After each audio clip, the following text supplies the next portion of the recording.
Donc merci beaucoup à la commission scientifique de m'avoir permis d'aborder avec vous ce sujet qui concerne les encéphalites et on va se restreindre aux 24 premières heures. Quelques liens d'intérêt, pas vraiment en rapport avec le sujet. Et donc on va le faire au travers, ça tombe bien, des recommandations françaises les plus récentes, donc de 2017, auxquelles j'ai eu l'honneur de participer en représentant la SRLF. C'était sous l'égide de la SPILF, avec un certain nombre de...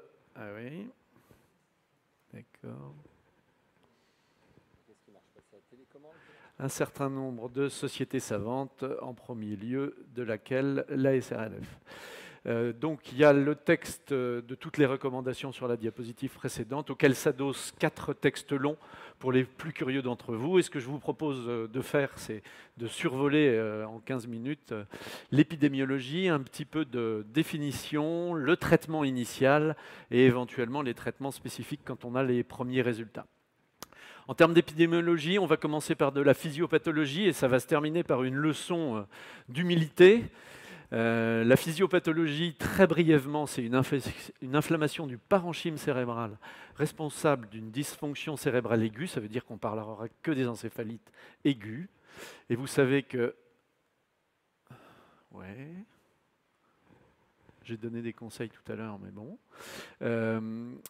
Il peut s'agir d'une inflammation d'origine infectieuse, invasion cérébrale par voie nerveuse ou sanguine.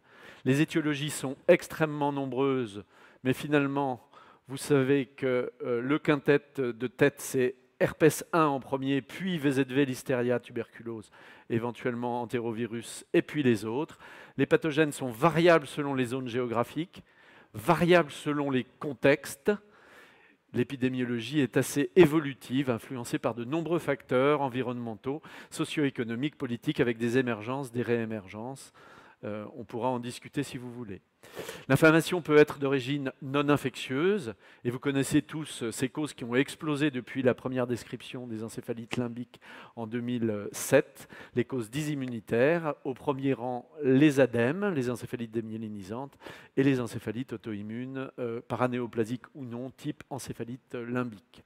Et la leçon d'immunité, c'est qu'au final, le diagnostic étiologique, qu'il soit de premier niveau, de deuxième ou de troisième niveau, ne permettra de faire le diagnostic que dans 50%, au mieux, dans la dernière série de Granrod pour les Anglais, 60% des cas.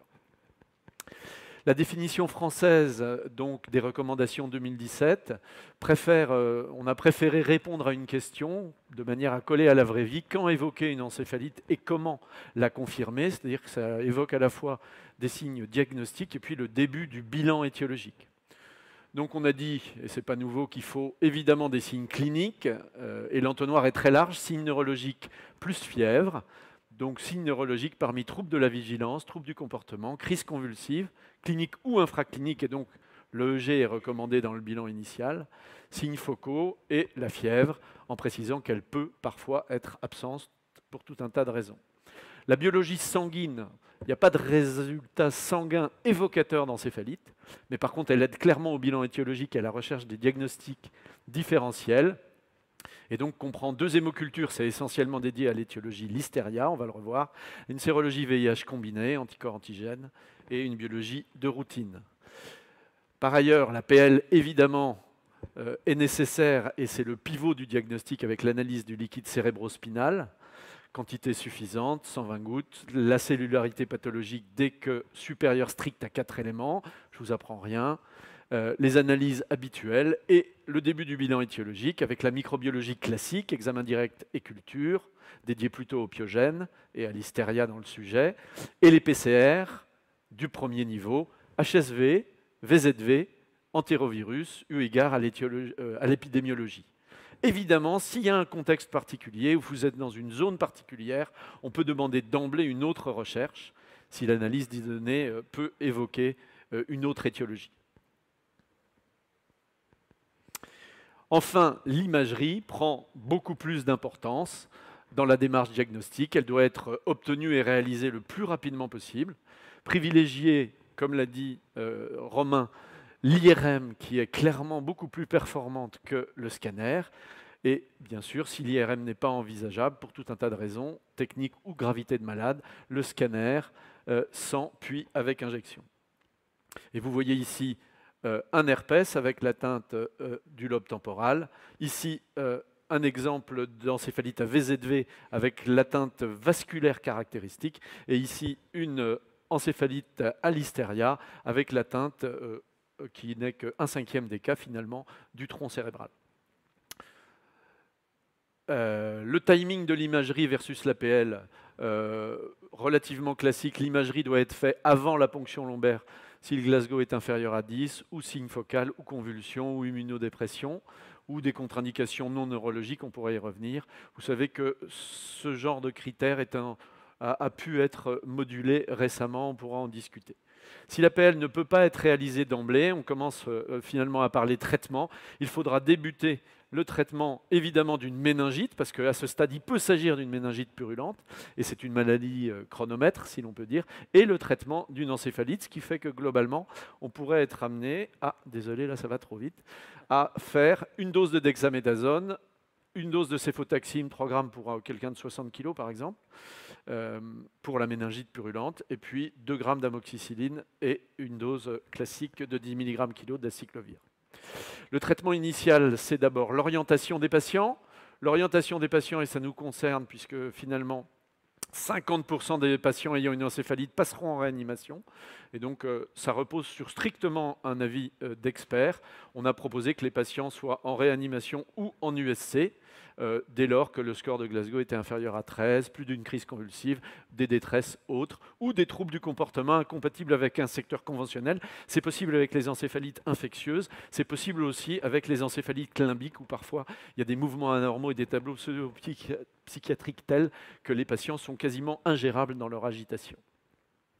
Le traitement initial, c'est aussi le traitement anti-infectieux qui est basé sur l'analyse du LCR. Si les troubles QS, les recommandations de méningite. S'il est clair, on regarde l'examen direct. Il peut être positif à gram positif et évoquer l'hystéria. Dans l'étude de Mona Lisa, on va en reparler, c'est 32% des cas quand même, l'examen direct. Et à ce moment-là, amoxicilline, gentamicine. L'examen direct à bacille acido-alcoolo-résistant est extrêmement rare en France, mais si par hasard on tombait là-dessus, un traitement antituberculeux. Et le cas le plus...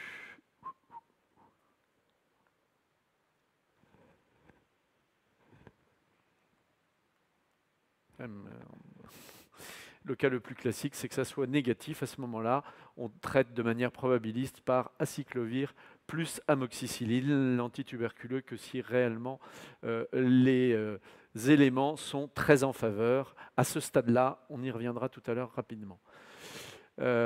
Quelques particularités du traitement infectieux.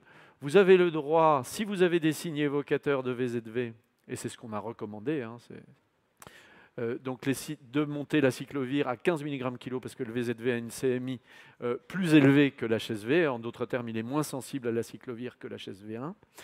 Et les signes évocateurs, c'est les signes cutanés, donc de varicelle ou de zona, dans un cas sur deux, ou des signes de vasculopathie artérielle, qui est la signature, pas toujours, mais la signature assez classique en IRM, ou des signes d'atteinte du tronc cérébral. Et donc là, à ce moment-là, 15 mg kg fois 3 par jour d'emblée. Le traitement antituberculeux d'emblée, c'est en cas d'éléments fortement évocateurs de terrain, de LCR, de LCS, excusez-moi, ou de localisation extraneurologique tout à fait typique. Et quand j'ai fait un topo la semaine dernière à Marrakech, effectivement, là, c'est une histoire de terrain. Il débute clairement assez rapidement le traitement antituberculeux parce que cette encéphalite est plus fréquente au Maroc et dans le Maghreb.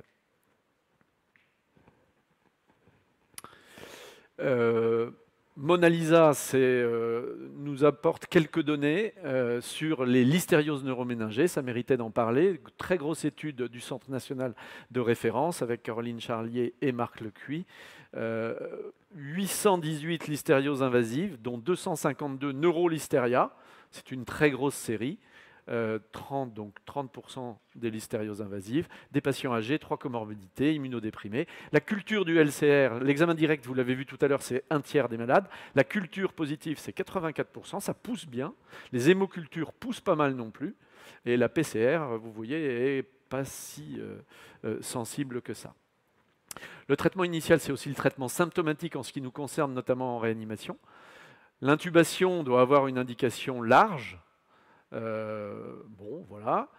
Et la sédation initiale, c'est pas si mal d'utiliser préférentiellement le propofol, qui permet, avec son effet on-off à l'arrêt, de pouvoir réévaluer les patients, notamment quand ils convulsent initialement. On traite la convulsion, le propofol en sédation, on arrête le propofol, on réévalue les patients et on peut les extuber plus précocement.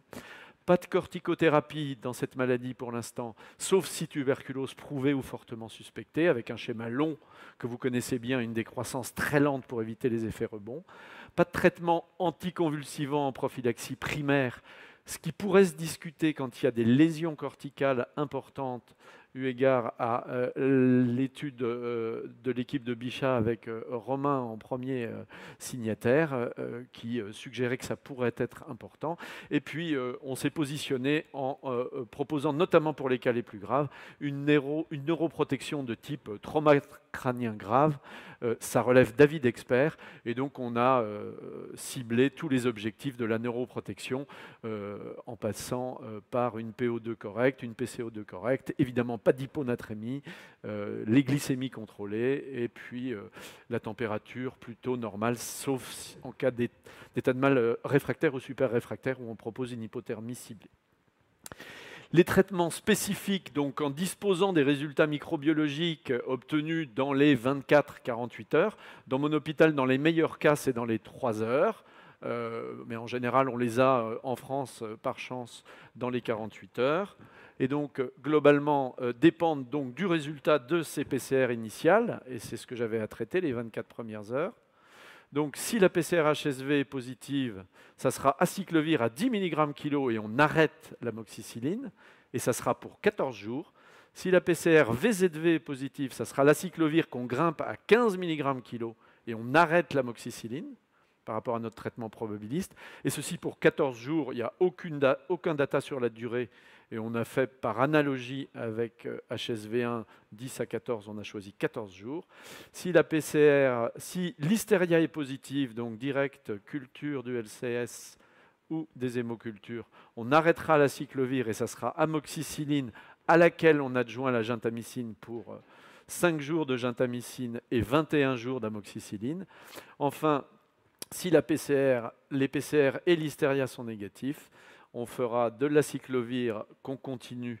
On arrête l'amoxicilline, sauf s'il y a des cas très suggestifs de l'hystéria, auquel cas on poussera un petit peu les explorations, avec en général une nouvelle ponction lombaire, comme vous le savez, si possible à 4 jours du début des signes neurologiques, puisque si cette ponction lombaire, mais je sors un peu de ma question des 24 heures, si cette ponction lombaire à 4 jours ou plus des signes neurologiques est négatif pour herpès et VZV, a priori le diagnostic est très peu probable et donc on passe sur les bilans de seconde intention extrêmement complexes, évoquant aussi les encéphalites limbiques que vous connaissez.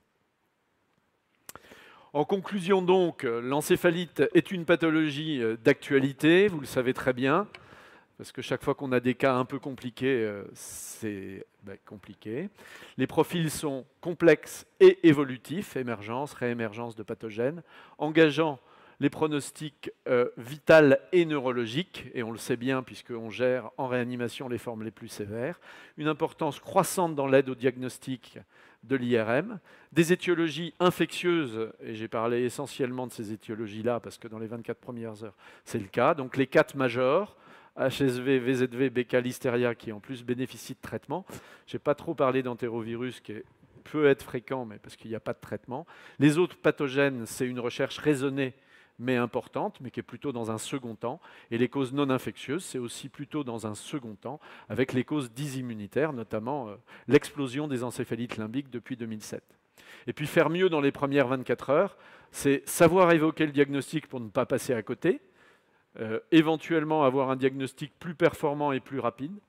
Mais vous avez vu que là, les PCR, maintenant, on peut les avoir vraiment très rapidement pour optimiser le traitement. Améliorer les traitements symptomatiques, toujours dans le cadre des malades les plus graves en réanimation. Et puis l'intérêt des corticoïdes dans l'encéphalite réfractaire, il y a 2 études qui sont en cours, mais on n'a pas les résultats.